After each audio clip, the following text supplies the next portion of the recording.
Once there was a young man named Arlen who lived in a small village by the edge of a dense forest. Though he had a kind heart, he often felt lost in life, unsure of his purpose or the right way to live. One day, he decided to seek wisdom from a hermit known to dwell deep in the forest, a man said to have all the answers. After a long and tiring journey, Arlen reached the hermit's simple hut. The old man, with a beard like silver threads and eyes full of calm, welcomed him with a gentle smile. "What brings you here, young one?" asked the hermit. Arlen hesitated but then said, "I have 3 questions that trouble me. First, how can I know the right thing to do? Second, when is the most important time for me to act? And third, who is the most important person in my life?" The hermit nodded, but did not answer immediately. Instead, he gestured for Arlen to follow him outside, where a garden grew wild and beautiful. He asked Arlen to help him garden. Together, they began to pull out weeds and plant new seeds. Hours passed, and Arlen grew impatient. "Why haven't you answered my questions?" he finally asked. The hermit simply said, "Be patient. Let us finish this task first." As the sun began to set, the hermit stopped and said, "Let us rest for a moment." He pointed to the sky, painted in hues of orange and purple. Sometimes the answers we seek are revealed in the quiet moments. But before Arlen could reflect, they heard a cry for help.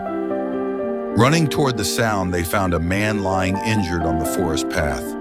He had been attacked by robbers and was bleeding badly. Without hesitation, the hermit and Arlen carried the man to the hut in a cart, cleaned his wounds, and stayed up all night caring for him. The man woke up several times during the night, murmuring words of fear and gratitude.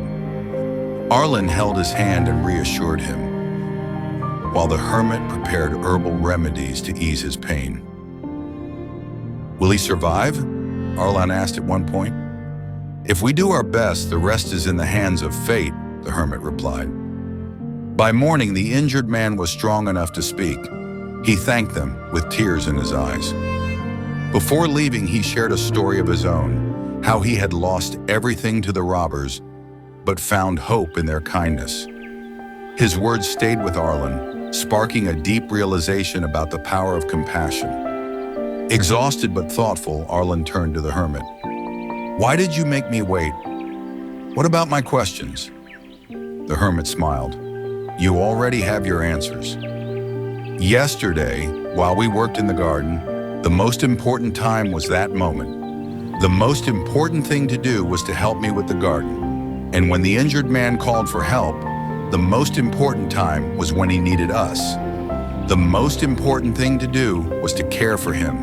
And in those moments, the most important person was whoever was with you."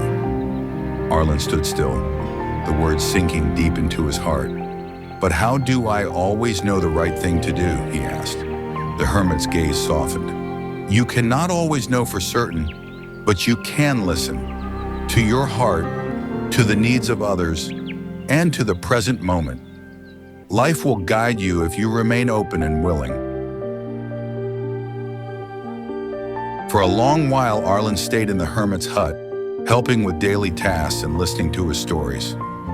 Each day brought new lessons, some in the form of hard work, others in the beauty of stillness. When it was finally time to return to his village, Arlen felt a sense of peace he had never known before. With gratitude, Arlen bowed deeply to the hermit. "You have changed my life." "No, young one," the hermit said with a chuckle. "Life changed your life. I only reminded you to pay attention." Arlen walked back to his village, ready to live each moment with purpose, love, and an open heart. The forest seemed less daunting now, and the path ahead felt clear, not because he knew where it led, but because he had learned how to walk it.